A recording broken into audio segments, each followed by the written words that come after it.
오늘 하루도 수고한 당신에게 쉼표가 되는 시간, 당신의 밤 쉼표 하나입니다.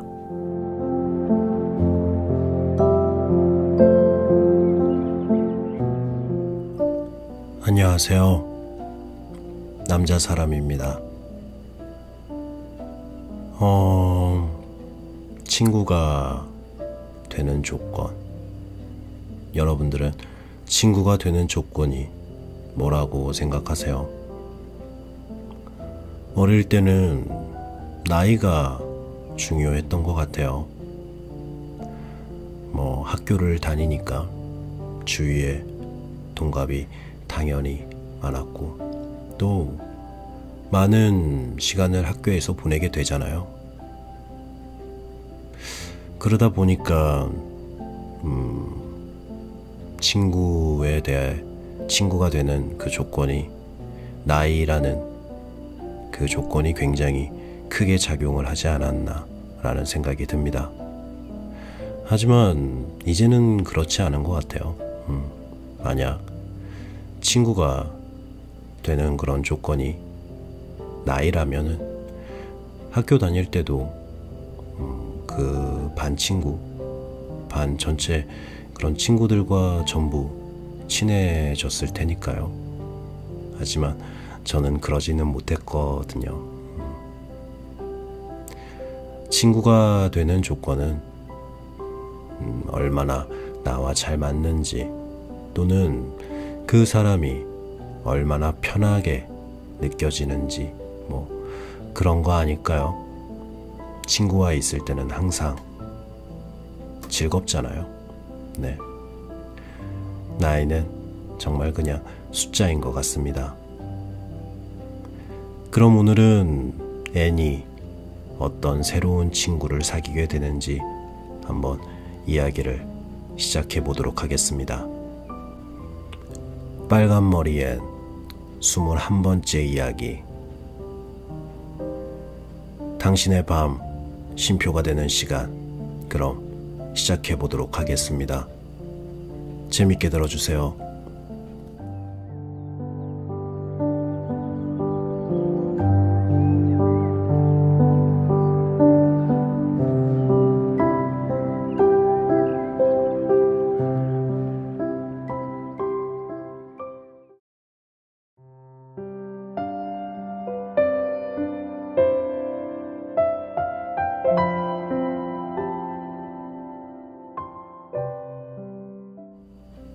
발표회, 불행한 사건, 고백.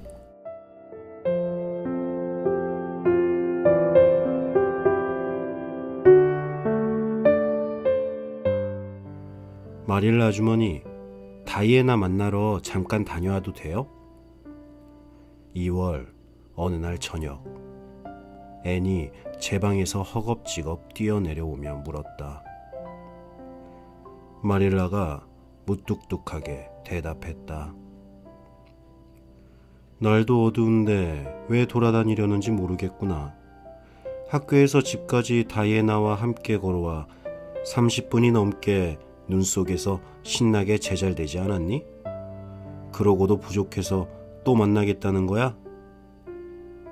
하지만 다이애나가 보고 싶어 해요. 아주 중요하게 할 얘기가 있대요. 앤이 간청했다. 그걸 어떻게 하니? 다이애나가 창가에서 저한테 신호를 보냈거든요. 우린 초와 판지로 신호 보내는 방법을 정했어요. 창문턱에 초를 올려놓고 판지를 앞뒤로 흔들어 깜빡거리게 하는 거예요. 깜빡거리는 횟수가 많을수록 중요한 일이죠. 제가 생각해냈어요, 마릴라 아주머니. 마릴라가 힘주어 말했다. 당연히 네가 했겠지. 다음에 말도 안 되는 신호법 때문에 커튼이라도 불태우겠구나. 어머, 우리 아주 조심하고 있어요. 아주머니, 그리고 정말 재미있어요. 2번 깜빡이면 거기 있니? 란 뜻이고요. 3번은 맞다, 4번은 아니다 란 뜻이에요. 5번은 되도록 빨리 와. 중요한 얘기가 있어 란 뜻이죠. 방금 다이애나가 5번 신호를 보내왔고 전 그게 뭔지 궁금해서 참을 수가 없어요. 마릴라가 비꼬듯 말했다. 그래, 이제 더 이상 안 참아도 된다. 가도 좋아. 하지만 딱 10분만이다. 잊지 마라. 애는 잊지 않고 약속대로 돌아왔다. 다이애나와의 중요한 대화를 10분 만에 하는 게 앤에게 얼마나 힘든 일인지 안 봐도 뻔했지만 앤은 용케 시간을 잘 지켰다. 아, 마릴라 아주머니 어떻게 생각하세요? 내일이 다이애나의 생일이에요. 그래서 다이애나 엄마가 저더러 학교에서 돌아오면 집에서 놀다가 자고 가라고 하셨대요. 또 다이애나 사촌들이 뉴블리지에서 커다란 썰매를 타고 와서 내일 밤 회관에서 토론클럽 회원들이 여는 발표회를 가는데 다이애나와 저도 데려가겠다고 그랬대요. 아주머니가 보내주시기만 하면요. 허락해 주실 거죠, 아주머니? 아, 정말 가슴이 콩닥콩닥 뛰어요. 가슴은 진정될 게다. 넌 못 갈 테니까. 집에 와서 내 침대에서 자는 게 좋아. 클럽 음악회라니 말도 안 된다. 어린 여자애들은 그런 데 가는 게 아니야. 앤이 애원했다. 토론클럽은 아주 훌륭한 모임이에요. 모임이 나쁘다는 소리가 아니야. 벌써부터 발표회나 다니며 남의 집에서 밤을 보내서는 안 된다는 거지. 아이들이 그러면 못 써. 베리 부인이 다이애나를 그런데 보낸다니 놀랍구나. 애는 금방이라도 눈물이 쏟아질 듯한 눈으로 애처롭게 말했다. 하지만 이건 아주 특별한 경우잖아요. 1년에 한 번밖에 없는 다이애나의 생일이라고요. 생일은 평범한 날이 아니잖아요. 아주머니, 프리시 앤드루스가 오늘 밤 종을 울리지 마세요를 암송할 거예요. 아주 도덕적인 작품이에요. 그 시를 들으면 저한테 도움이 많이 될 거예요. 합창단이 거의 찬송가처럼 아름답고 감동적인 노래 4곡을 불러요. 참, 그리고 목사님도 참석하신대요. 정말이에요. 연설을 하실 거래요. 목사님의 연설은 설교나 마찬가지잖아요. 제발 부탁이에요. 저도 가면 안 될까요? 마릴라 아주머니? 내 말 못 들었니, 앤? 당장 부츠를 벗고 올라가 자거라. 8시가 넘었어. 한 가지 더 있어요, 아주머니. 앤이 마지막 수단이라는 투로 말했다. 베리 아주머니가 다이애나에게 손님방에서 자도 된다고 하셨대요. 아주머니가 키우는 꼬마 앤이 손님방에서 자는 영광을 누린다고 한번 생각해 보세요. 손님방에서 안 자고 잘 지내는 게 더 영광일 게다. 그만 자라. 앤, 더 이상 아무 얘기도 하지 말고. 앤이 뺨 위로 눈물을 흘리며 슬픔에 잠겨 위층으로 올라가자 두 사람이 대화하는 동안 의자에서 곤히 잠들 줄만 알았던 매슈가 눈을 뜨고는 단호하게 말했다. 글쎄다, 마릴라. 난 앤을 보내줘야 한다고 생각해. 마릴라가 쏘아붙였다. 안 돼요. 저 아이를 키우는 사람이 누구예요, 오라버니? 저예요. 뭐 그야 너지. 매슈가 인정했다. 그럼 간섭하지 마세요. 글쎄, 난 간섭하는 게 아니야. 자기 의견을 말하는 건 간섭이 아니니까. 그리고 내 의견은 앤을 보내야 한다는 거야. 마릴라가 차근차근 얘기했다. 오라버니는 앤이 가고 싶다면 달나라에라도 보내주라고 할 뿐이세요. 다이애나 집에서 하룻밤 묵는 거야 봐줄 수 있다고 쳐요. 하지만 발표회는 안 돼요. 거기 갔다간 감기에 걸리기 십상일 테고 머릿속이 온통 엉뚱한 생각과 흥분으로 가득 차서 돌아올 거라고요. 마음을 잡으려면 일주일은 걸리겠죠. 그 아이 성질이 어떤지, 그 아이에게 뭐가 좋은지는 오라버니보다 제가 더 잘 알아요. 아시겠어요? 매슈가 고집스레 같은 말을 반복했다. 난 앤을 보내줘야 한다고 생각해. 매슈는 논쟁에는 약했지만 자신의 의견만큼은 절대로 굽히지 않는 사람이었다. 마릴라는 두 손 들었다는 듯 입을 다물어 버렸다.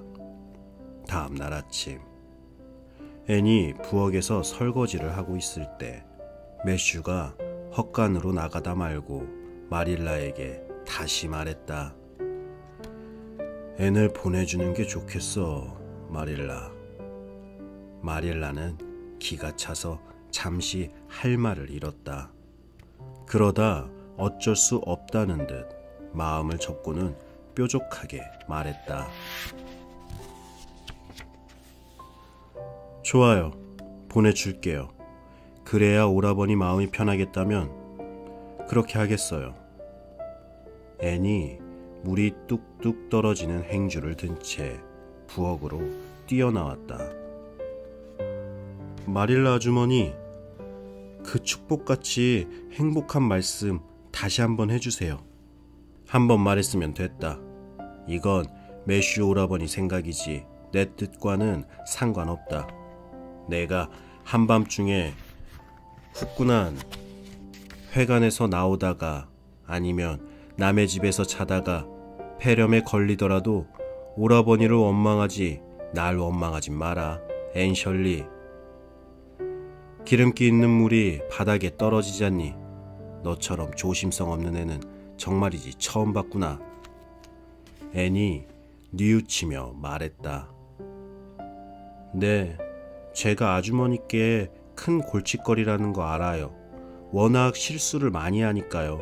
하지만 모든 실수가 제 탓만은 아니라는 점을 생각해 주세요. 학교 가기 전에 모래를 가져와서 싹싹 문질러 놓을게요. 아, 마릴라 아주머니, 제 마음은 이제 발표회에 갈 생각으로 가득 차버렸어요. 전 한 번도 발표회에 가본 적이 없어서 학교에서 다른 아이들이 발표회 얘기할 때면 소외감이 들곤 했어요. 그런 제 기분을 아주머님 모르셨겠지만 매슈 아저씨는 알아주셨어요. 매슈 아저씨는 잘 이해하세요.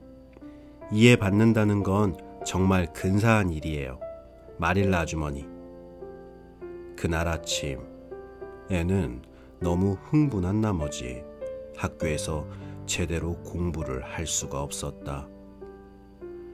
길버트 블라이스가 철자법에서 앤을 눌렀고 암사는 아예 경쟁이 안 됐다. 하지만 발표회와 손님빵 생각에 그런 굴욕감도 보통 때보다 훨씬 덜했다. 앤과 다이애나는 하루 종일 발표회로 이야기꽃을 피웠고 필립스 선생님이 좀 더 엄한 분이었다면 똑똑히 벌을 받고도 남았을 터였다. 앤은 발표회에 못 가게 되었다면 정말 견디기 힘들었을 거라 생각하며 학교에서 다른 얘기는 꺼내지도 않았다. 겨울 동안 2주에 한 번 열리는 에이벌리 토론 클럽은 그동안 여러 차례 작은 무료 공연을 해왔다. 하지만 이번에는 도서관을 후원하기 위해 10센트의 입장료를 받는 큰 행사였다. 에이벌리에 있는 젊은이들이 몇 주에 걸쳐 연습을 했고 학생들도 자기 형이나 언니들이 참가하는 까닭에 특히 관심이 높았다. 학교에서는 캐리 슬롯만 빼고 9살이 넘는 아이들이 모두 가기로 했다. 케이 슬롯의 아버지는 마릴라와 마찬가지로 여자아이가 밤에 발표회에 가는 걸 반대했던 것이다. 캐리슬롯은 오후 내내 문법책 위에 엎드려 울었고 살 가치도 없다는 생각마저 들었다. 수업이 끝나면서 애는 본격적으로 흥분하기 시작했고 시간이 갈수록 점점 더 흥분하다가 발표회가 시작될 즈음엔 최고조에 이르렀다. 앤과 다이애나는 더할 나위 없이 우아하게 차를 마셨고 다이애나의 2층 작은 방에서 즐겁게 옷을 갈아입었다.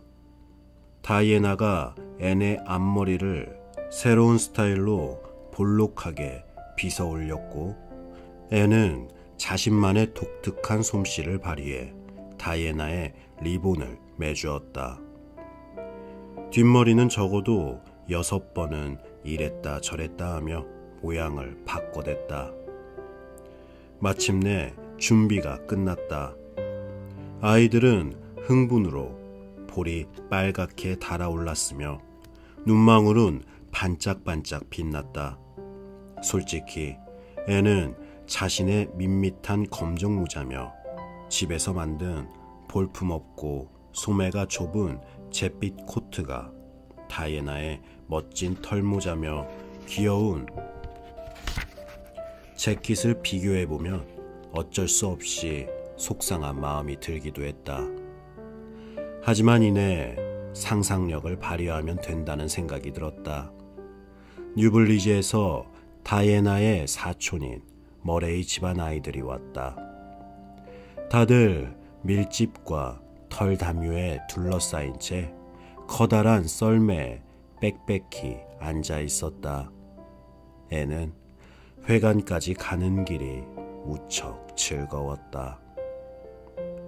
비단처럼 매끄러운 눈길을 지날 때 썰매 아래서 뽀드득거리는 소리가 났다. 해가 지는 모습은 더없이 아름다웠다. 눈 덮인 언덕과 세인트 로맨스만의 깊고 푸른 물이 화려하게 석양 주위를 감쌌다. 진주와 사파이어로 만든 거대한 그릇 속에 포도주와 불꽃이 가득 담긴 듯한 모습이었다. 딸랑거리는 썰매 종소리와 수배 요정들이 흥겹게 웃는 듯한 소리가 먼 사방에서 들려왔다. 앤이 털담요 아래서 장갑 낀 다이애나의 손을 꼭 잡으며 숨을 내쉬었다. 아, 다이애나, 모든 게 아름다운 꿈 같지 않니? 내가 정말 평소하고 똑같아 보여? 너무 느낌이 달라서 왠지 내 모습도 달라졌을 것 같아. 방금 전 사촌으로부터 예쁘다는 칭찬을 들은 다이애나는 그 말을 앤에게도 해주어야겠다고 생각하며 말했다. 아주 아름다워. 그 어느 때보다 사랑스러운 얼굴이야. 그날 밤 프로그램은 적어도 한 사람에게는 감동의 연속이었으며 앤이 다이애나에게 장담했듯 시간이 흐를수록 감동은 점점 더 커졌다. 브리시 앤드루스가 분홍색 새 실크 블라우스 차림에 하얗고 매끈한 목에는 진주 목걸이를 했고 필립스 선생님이 프리시를 위해 시내에서 주문했다고들 수근대는 진짜 카네이션을 머리에 꽂고 한 줄기 빛도 없는 어둠 속에서 계단을 올라왔을 때 애는 프리시가 곧 낭송할 시 속에 주인공이 떠올라 연민으로 몸을 떨었다. 합창단이 고결한 데이지 꽃은 저 높은 하늘로를 부르자 애는 찬사가 그려진 벽화가 있기라도 하듯 천장을 올려다보았다. 샘 슬롯이 소캐리가 암탉을 둥지에 앉히는 방법을 그림을 곁들여 얘기할 때에는 어찌나 웃어댔던지 주변에 앉은 사람들마저 따라 웃을 정도였다.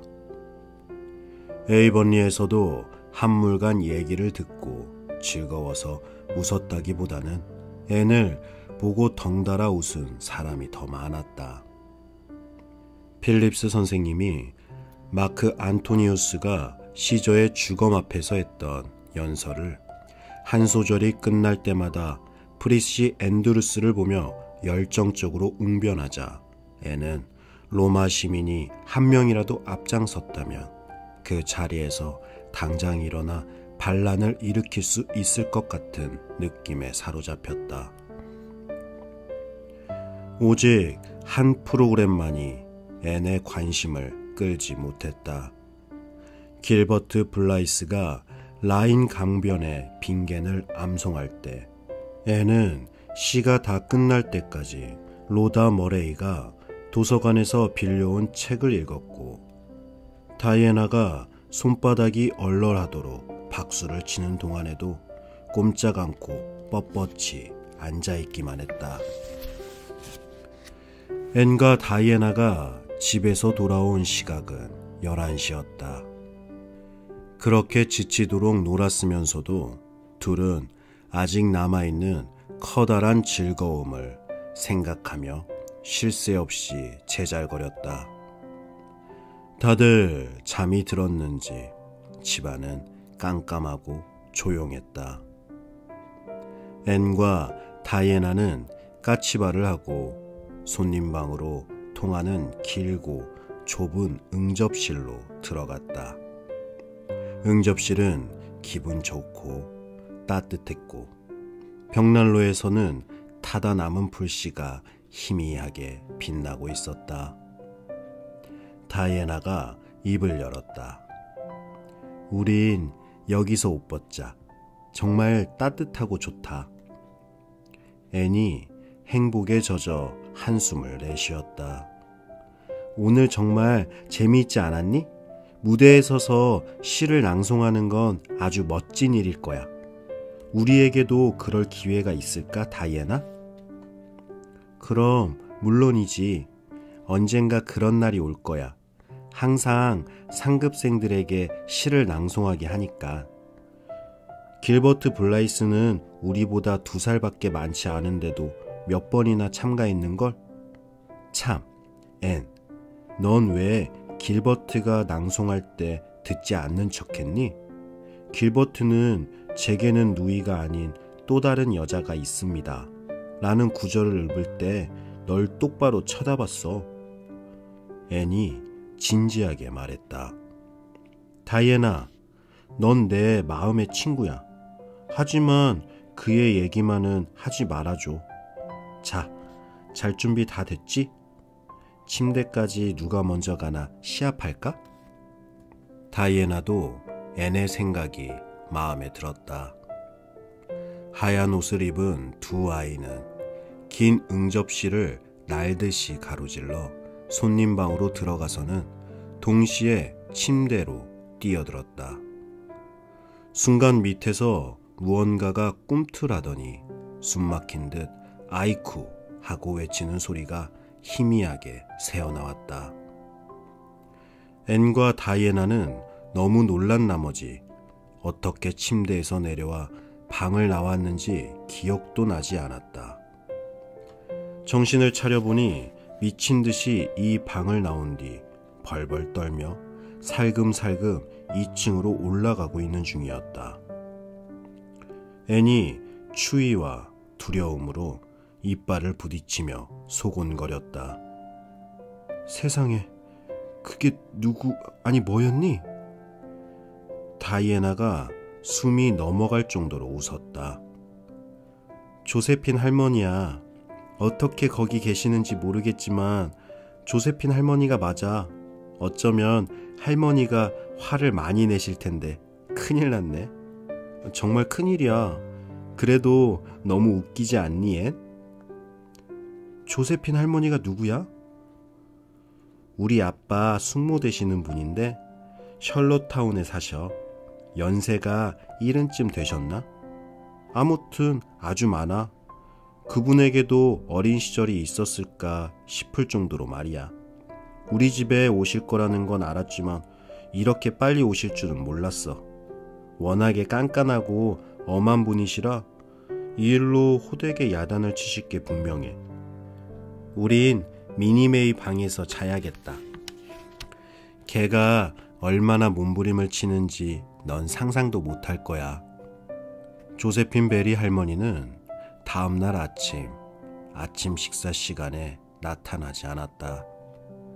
베리 부인은 두 아이를 보며 상냥하게 미소를 지었다. 어젯밤에는 재미있었니? 조세핀 할머니가 오시는 바람에 너희 올 때까지 기다렸다가 2층에서 자야 한다고 말해주려고 했는데 너무 피곤해서 그만 잠이 들고 말았구나. 할머니 귀찮게 한 건 아니지, 다이애나.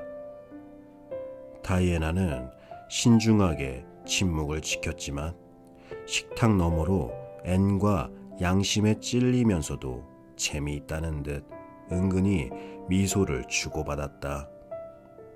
아침을 먹고 난 후 앤은 급히 집으로 돌아왔기 때문에 그 후에 베리 집안에서 일어난 소동에 대해서는 까맣게 모른 채 행복한 시간을 보냈고 오후 늦게 마릴라 심부름으로 린드 부인의 집에 가서야 그 사실을 알게 되었다.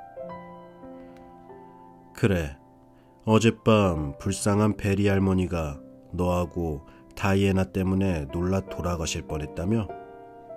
좀 전에 베리 부인이 카모디에 가는 길에 여기 들렸단다. 걱정이 이만저만 아니더구나. 베리 할머니가 오늘 아침에 일어나 노발대발 하셨단다. 그분 성미가 보통 아니거든. 다이애나랑 한마디도 하지 않는다지 뭐야. 린드 부인은 엄한 말투와는 달리 호기심으로 가득 찬 눈을 반짝거렸다. 앤이 잘못을 누이치며 말했다. 다이애나 잘못이 아니에요. 저 때문이에요. 침대까지 누가 먼저 가나 시합하자 그랬거든요. 그럴 줄 알았다. 자신의 예감이 적중해서 무척 기쁜 듯 린드 부인이 뻐기며 말했다. 내 머리에서 나온 생각인 줄 알았어. 어쨌든 그 일로 골치 아프게 됐구나.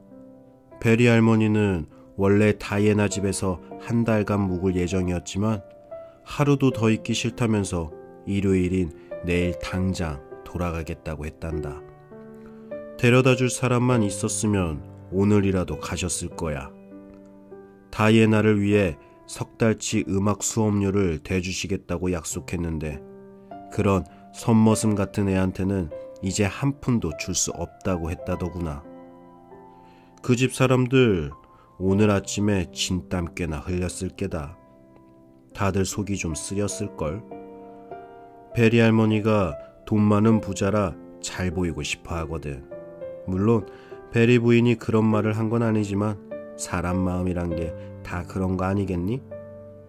앤이 기가 죽어 말했다. 전 정말이지 재수가 없는 아이예요. 스스로 공경에 빠지는 것도 모자라 가장 친한 친구들까지 난처하게 만들거든요. 목숨도 바칠 수 있는 그런 사람들을 말이에요. 도대체 이유가 뭘까요, 린드 아주머니? 얘야, 그건 내가 조심성이 없고 충동적이라서 그래. 한 번이라도 깊이 생각하는 법이 없지 않니? 무슨 일이든 머리에 떠올랐다 하면 잠시도 돌아보지 않고 바로 말하거나 행동에 옮겨버리니 말이야. 애는 반박했다. 어머, 하지만 그게 가장 좋은 방법인걸요? 무언가 멋진 생각이 머리에 떠오르면 다 쏟아내야 해요. 자꾸만 생각하다 보면 모두 망쳐버리거든요. 그랬던 적 없으세요, 린드 아주머니? 아니, 없었다. 린드 부인이 점잖게 고개를 저었다. 넌 좀 더 생각하는 법을 배워야 해, 앤. 너한테 꼭 맞는 경언이 있다. 뛰기 전에 먼저 살펴보라. 특히 손님방 침대라면 말이다. 린드 부인은 자신의 가벼운 농담이 마음에 드는지 웃었다. 하지만 애는 여전히 우울했다. 이런 상황에 웃을 일이 뭐가 있냐는 듯 두 눈은 사뭇 심각해 보였다. 린드 부인 집을 나온 애는 황량한 들판을 지나 언덕 과수원 집으로 걸음을 옮겼다. 다이애나가 부엌 문간에서 앤을 맞았다. 앤이 속삭였다. 조세핀 할머니 화가 이만저만 아니라던데 진짜니? 다이애나가 어깨너머로 문 닫힌 거실 쪽을 불안스레 힐끗거리며 나직히 낄낄거렸다. 응, 길길이 뛰며 화를 내셨어 앤. 아유, 어찌나 야단을 치시던지 내가 천하에 되먹지 못한 아이라며 부모님더러 날 이렇게 키웠으니 부끄러운 줄 알라고 그러시는 거야. 당장 가시겠다고는 했지만 난 상관 안 해. 하지만 엄마 아빠 생각은 다르신가 봐. 앤이 다그쳤다. 왜 나 때문이었다고 말하지 않았니? 다이애나가 뾰루퉁하게 말했다. 내가 그럴 것 같니? 난 고자질쟁이가 아니야 앤. 어쨌든 나한테도 잘못이 있잖아. 앤이 단호하게 말했다. 그럼 내가 가서 말씀드리겠어. 다이애나가 눈을 동그랗게 떴다. 앤 셜리, 그건 안 돼. 할머니는 널 산채로 잡아먹으려 들 거라고. 앤이 사정했다. 안 그래도 무서운데 너까지 겁주지 마. 차라리 호랑이 굴에 들어가는 게 낫겠다. 그래도 난 해야 해. 다이애나, 내 잘못이니까 고백하는 게 옳아. 고백이라면 다행히 몇 번 해봤으니까 괜찮을 거야. 할머니는 거실에 계셔. 내가 그렇게 원한다면 들어가 봐. 난 엄두가 안 나. 아마 내가 가도 별 소용은 없을 거야. 다이애나의 격려 같지 않는 격려를 들으며 애는 호랑이 굴 속으로 들어갔다. 애는 거실 문까지 꼿꼿이 걸어가 살며시 문을 두드렸다. 들어오라는 날카로운 목소리가 들렸다. 마르고 깐깐하고 완고한 조세핀 베리 할머니는 아직도 화가 가라앉지 않았는지 금태 안경 너머로 날카롭게 눈을 빛내며 난로가에서 한창 바느질을 하고 있었다. 다이애나인 줄 알고 의자를 돌려 앉던 할머니는 커다란 두 눈에 극도의 공포와 필사적인 용기를 가득 담고 하얗게 질린 채 서 있는 여자아이를 보았다. 넌 누구냐? 어린 방문객이 특유의 자세로 두 손을 맞잡고는 떨리는 목소리로 대답했다. 전 초록 지붕집의 앤이라고 합니다. 괜찮으시다면 고백을 하고 싶습니다. 무슨 고백? 어젯밤 할머니 침대에 뛰어든 건 모두 제 잘못이었습니다. 제가 그러자고 했거든요. 다이애나는 결코 그런 생각을 할 아이가 아닙니다. 정말이에요. 다이애나는 아주 얌전해요. 베리 할머니, 그러니 다이애나를 나무라시면 안 돼요. 나무라면 안 된다고? 하지만 다이애나도 같이 뛰어들지 않았느냐? 채통 있는 집안에서 그런 경망스런 짓을 해도 된단 말이냐? 애는 끝까지 주장했다. 하지만 우린 재미로 그런 거예요. 이렇게 사과드리니 한 번만 용서해 주세요. 베리 할머니. 제발 다이애나를 용서하시고 음악 수업을 들을 수 있게 해주세요. 다이애나가 음악 수업을 얼마나 고대했는데요. 무언가를 할 거라고 잔뜩 기대하고 있다가 그것을 못하게 될 때의 기분을 전 아주 잘 알아요. 화를 내시려거든 저한테 내세요. 전 어렸을 때부터 사람들이 저한테 화내는 것에 익숙해서 다이애나보다 훨씬 잘 참을 수 있거든요. 날카롭게 쏘아보던 노부인의 눈빛이 누그러지며 재미있다는 듯 반짝거렸다. 하지만 엄한 말투는 그대로였다. 재미로 그랬다고 모두 용서가 되는 건 아니야. 내가 어릴 적엔 여자아이들이 재미로라도 그런 짓을 하면 절대 안 됐으니까. 길고 힘든 여행을 마치고 곤히 잠들어 있다가 갑자기 다 자란 여자아이 둘이 몸 위로 뛰어들어 잠을 깨는 기분이 어떤지 넌 모른다. 앤이 진지하게 말했다. 잘은 모르지만 상상할 수는 있어요. 무척 당황하셨을 거예요. 하지만 그건 저희도 마찬가지였어요. 할머니도 상상하실 수는 있으시죠?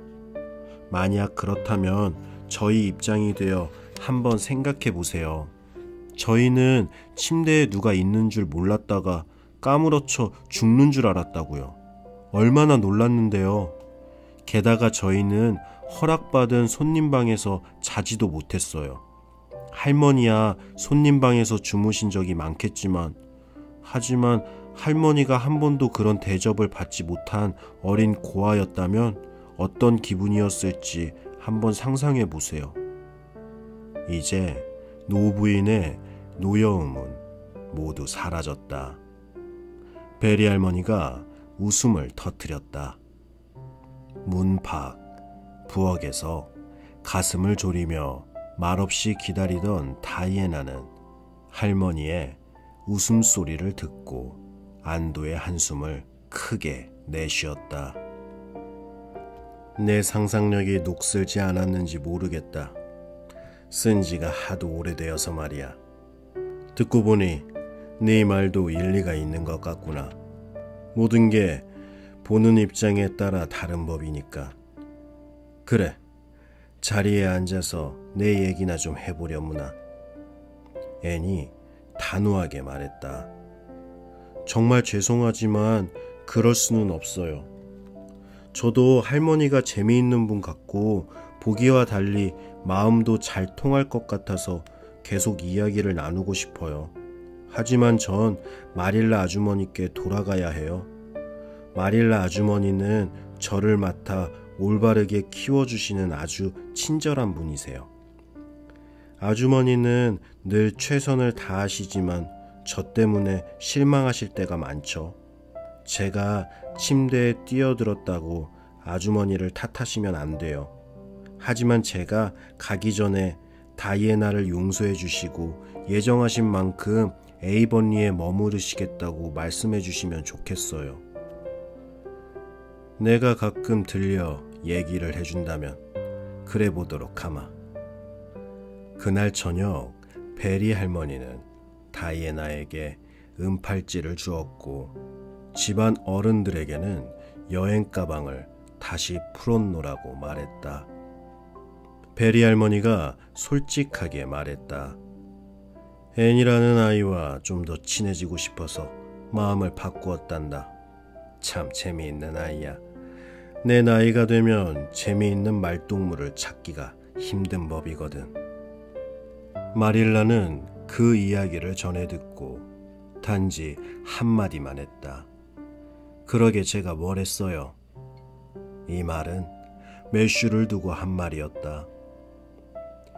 베리 할머니는 예정보다 더 오래 머물렀다. 앤이 할머니를 즐겁게 해준 덕분에 다른 때처럼 대접하기도 어렵지 않았다. 두 사람은 든든한 친구가 되었다. 베리 할머니는 떠나면서 앤에게 말했다. 앤, 샬롯타운에 오거든 나를 꼭 찾아오너라. 그러면 내가 제일 좋은 손님방에 널 채워주마.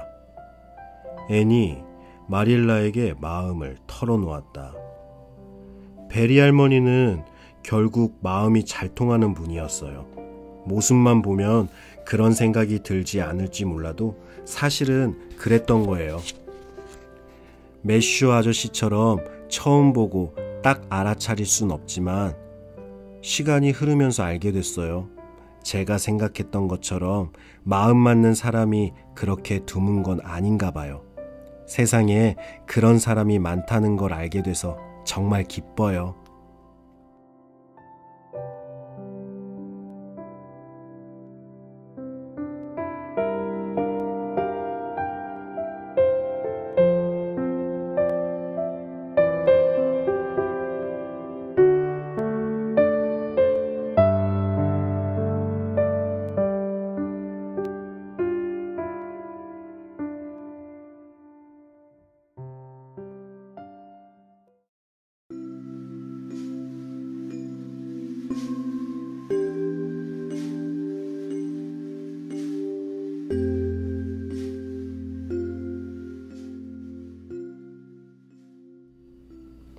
네. 이렇게 빨간 머리엔 21번째 시간이 끝이 났는데요. 저는 오늘 이야기에서 그 이야기가 제일 기억에 남네요. 매슈 아저씨는 저를 이해하세요. 이해받는다는 건 정말 근사한 일이에요. 여러분들한테도 자기 자신을 이해해주는 사람이 있겠죠. 그럼 오늘도 이 시간이 여러분들에게 쉼표 같은 시간이었길 바라면서 마무리 짓도록 하겠습니다. 당신의 밤 쉼표 하나. 저는 남자 사람이었습니다. 편안한 밤 되세요.